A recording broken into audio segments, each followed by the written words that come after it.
If you want to be with the chance to win this Aorus AMD 5700 XT GPU, then be sure to click the link in the description box down below to enter the competition. Hey, what's going on guys? Arekkz here, and today I want to talk about monsters that we are more likely to see in Iceborne in the new year. I want to make this a more kind of realistic list and not one of those kind of sky-high, aspirational, like, I really want to see these monsters, like, bring back Lao Shan Lung, because, I mean, that's never going to happen, right? I want to kind of look at Iceborne sensibly and be like, what are we likely to see in the new year, right? Capcom have gone on record and they've said that they plan to support Iceborne the same way they did World, which of course means we're gonna get a year's free content. Free content, right? All this stuff, whether you like things like subspecies or not, doesn't really matter. The point is, all of this stuff is free, so regardless, it's a fantastic thing, right? Now, I wanna look at the monsters because there's obviously, right now in Iceborne, we've had 3 monsters already in a pretty short space of time. Iceborne launched in September, and we've already had Rajang, Stygian Zenoga, and Safi Jiva, which is crazy. So, that begs the question, are there going to be more monsters than there were in World? Because if 5 would say the cap, then we're already more than halfway through our potential final roster. Or maybe they're just going to go bigger, and that's what I'm hoping. So today, I've picked out 5 monsters that I believe to be within the realms of possibility, things that we have a better chance of seeing based on the way they've been doing things. Cool?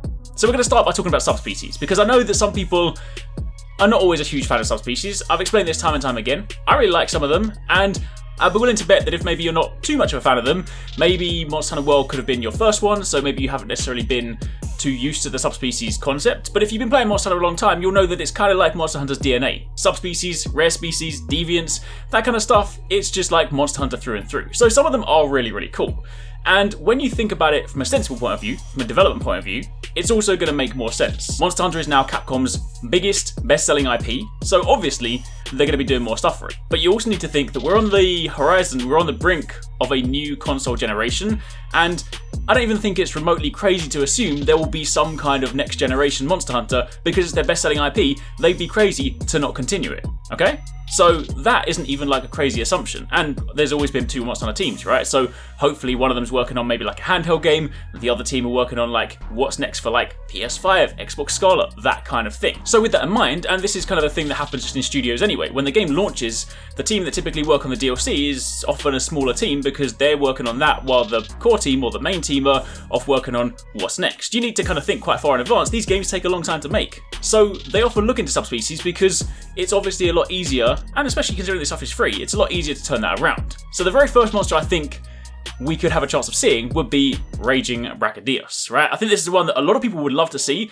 Raging Brachy is a really, really cool fight, right? Really cool and very difficult. In the previous games, he didn't mess around. You would get absolutely destroyed by Raging Brachy. And I think it would actually be a really cool addition, because having Brachydios make its way into World was fantastic. It's a very cool monster, but in the grand scheme of things, when you look at the Monster Hunter hierarchy, it's kind of like a mid-tier monster. It doesn't really get too much attention. Yeah, you do use some of the parts, because obviously it's there for, you know, agitators, so there's some nice things in there, but generally speaking, Brachy kind of sort of gets put into that lesser pool of monsters. So if they brought Raging Brachy in, and we then had, you know, an endgame viable version of that monster, that would be fantastic. That would fill that nice void. It would then bring that monster back into the light as like a really good viable endgame chase, and just be a fun fight that a lot of people, especially if you're existing Monster Hunter fans, I know a lot of you guys will probably agree with this, unless of course you hate the monster because it's also just one that killed you time and time again. Either way, I think Raging Brachy is a high possibility. Additionally, the other one that I would like to see, this one, I'm not entirely sure whether they would do it in light of them recently adding it, but Furious Rajang, right? Furious Rajang, one of my favourite fights.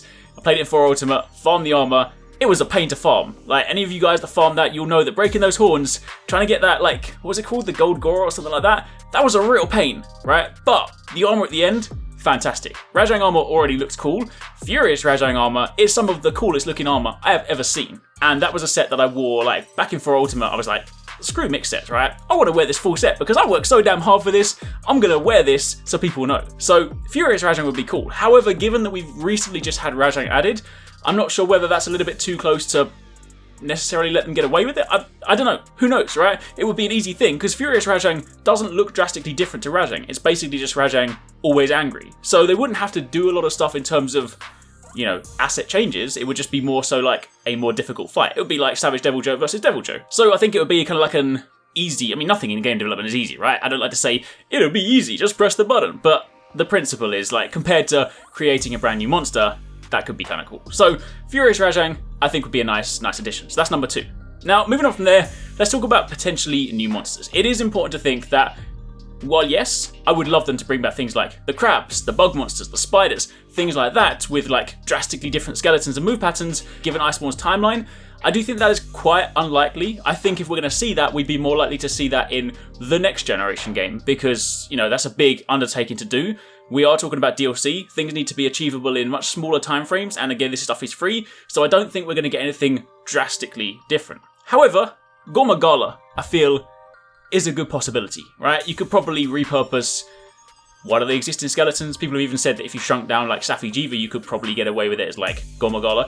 Irrespective of that, Gore is a very cool monster. A lot of people fan favourite, and it is on the 15th anniversary artwork. Now, it is important to note, just because it's on the 15th anniversary artwork, it doesn't mean it's confirmed. That applies to Fatalis, that applies to Solegios, that applies to Arekkz, whom they've already said will not be making it into the game, and that applies to Gore. However, that being said, Gore is kind of like one of those monsters that, another fan favourite. Gore has some fantastic armour, some awesome weapons, and it was also like a really interesting monster because, again, if you guys haven't played the previous ones, Gore in its first form was a monster. Then obviously as you play through it, you discovered that as it started to shed its skin, it was actually an Elder Dragon, which was Shagaru Magala, and then there was also like the mid-tier kind of morphed version, which was Chaos Gore, right? They were all very, very cool, and as a whole kind of story, it was very interesting. I do wonder how it would fit into world, because one of the big story points about Gore was, of course, the Frenzy virus. I imagine they probably wouldn't work that in specifically into the new world, but as a fight, Gore would be very, very cool. So that is number 3. Now moving on from there to number 4, this is the one that I feel like everybody wants, and I do think it is within the realms of possibility. I feel like if they're going to do this, it's going to be the final quest, the final monster they add, and then after this they're like, Iceborne's done, we're finished, hope you guys enjoyed it, and that of course is Fatalis. Now, it is important to note, again, much like I said before, Fatalis' presence in the 15th anniversary artwork doesn't mean it's confirmed. It also doesn't mean it's confirmed because they made a new render for it. It also doesn't mean it's confirmed because it appeared in like the recent, like, you know, what was it called? The little kind of festa thing they did where they had like a 3D model of it. All of that stuff is coincidental. However, that being said, I do feel like that is potentially more likely because Fatalis has always been this like big, cool, endgame, ominous threat, right? You kind of get to the end of the game and assuming you've done all the stuff, assuming you've kind of hit all the prerequisites, it's one of those things you unlock much later on, and it is just a legendary fight. Fatalis has incredible armor, it's a really cool, fun fight, and if you've been playing a long time, then of course you would have fought Fatalis many times in different iterations, and if you're new, I can guarantee this would be a fight that you would enjoy. Fatalis actually also has different forms. You have Black Fatalis, White Fatalis, Crimson Fatalis. Honestly, I feel if they were going to add it, they're probably just going to go with something like Black Fatalis, but I mean, either way, I would be happy with any of them. I personally like Crimson Fatalis because I think his armor is awesome and I love red, but I think Black Fatalis would probably be more likely. So I think that is probably, or possibly, a kind of more likely option. However, it is important to note that irrespective of what people say right now, nothing is confirmed, right? So all that stuff is still, while that might be more likely than others, we're definitely not on the point where you can say, Fatalis is definitely coming, because that's just crazy talk. But either way, I feel like Fatalis could be cool. Be a really cool way to end it, right? If it's like, yo, you get to, I mean, I don't know how they're going to do the timeline. I'm not sure what they're going to do with that. They said in the new year they'll talk about the timeline. They said they'll talk about, like, you know, what the new year looks like. So I don't know whether they're like, hey, you've got 3 more monsters or you've got 2 more monsters. But I feel like Fatalis would be a great way to end it. But like, you've gone through the whole world, you've gone to the new world, fought all these monsters, gone into Iceborne, bam, that's Fatalis. So that'd be cool. And the last one is kind of, this is the only one in my list that's like massively unrealistic, because given that it's only recently been added, Vulcano, I would like to see like a Vulcano subspecies. I feel like it's too early for that. That's why I say it's like an unrealistic one, because you think about Nogigante, it got added in World, it wasn't until Iceborne that you got Ruiner Nogigante.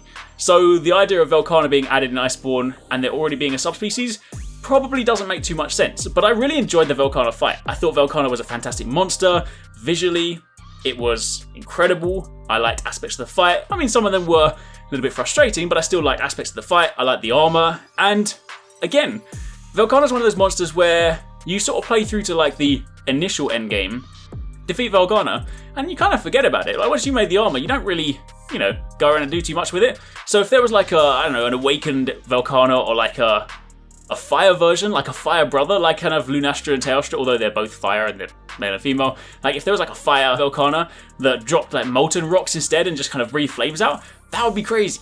But yeah, I feel like that one is probably slightly less likely.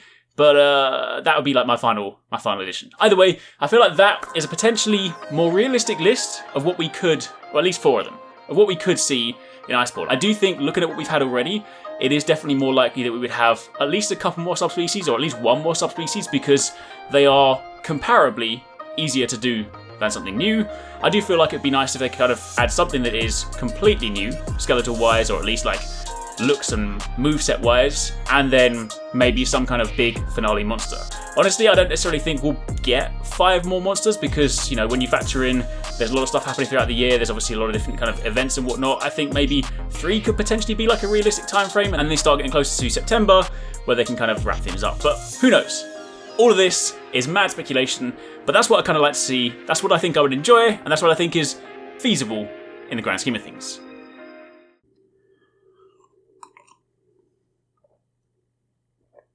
I do want this guy to come back though. I miss the crabs. The crabs were great. And also, hey, so is the owl. I mean, to be fair, most of these guys. That's the one thing I will say. As much as I would love it, I don't think we're ever going to get the Fated 4 as a whole. I was going to put in like Hellblade Glavenus in this list, but then I realised that we've already got Acidic Glavenus, so I don't think they would go and do Hellblade. And the prospect of them adding in the 3 other of the Fated 4, I'd like to see it. Is it going to happen? Probably not. Anyway, that's it. That's my ramblings. Hope you guys enjoyed it. I really hope you guys enjoyed that video. Remember to hit that subscribe button and also click on the little bell icon to turn on notifications so you don't miss my next upload. Also, don't forget, you can check out 269 and Paradise Central streaming over on Twitch 6 days a week. You can find a link to the multi-stream in the description box down below. Be sure to drop by and get involved. Thanks again for watching. Take it easy. Catch you next time. Peace out.